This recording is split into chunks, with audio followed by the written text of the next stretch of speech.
Grabe mga manis, so kahapon pinakita ko sa inyo yung gawa ng 7 Loves sa kanilang soap curving. So ngayon naman ipapakita ko sa inyo ang gawa naman ng 7 Piece.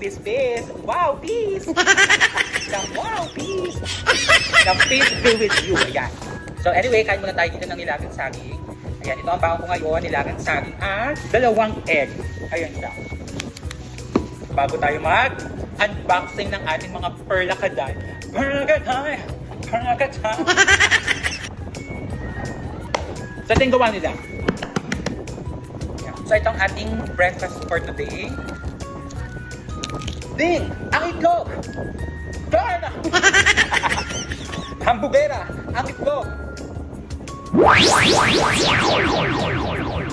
Darna! Kuha ng piece? Spade. Ito ay, hindi ko malaman kung pizza ba to or triangle. Ano ba to? Pyramid o bundok. Gawa sa safeguard. Ayan siya. Ay, ito very good din talaga sa akin. Gawa to ni Mimi Horace. Ayan siya, oh. Diba fish? Ayan. Kahapon tilapia. Ano naman kaya ito? Sa tingin nyo anong isda ito? Comment down below. Ayan siya. Diba? Perfect big star. Ito ang kit din ito. Turtle. Kahapon may mata. Ito naman walang mata. Pero okay, ang ganda din niya. Ang pusong bato. Tsare. Star.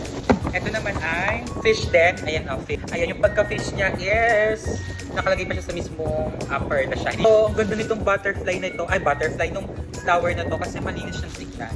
Ayan. Flower again. Flower again. Gawa sa silka.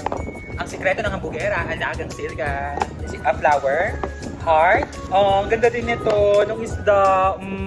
Diba? Para siyang goldfish. Lahat ng isda magaganda yung gawa. So then, ang ganda din ng pagka-flower niya, oh. Gumamela siya.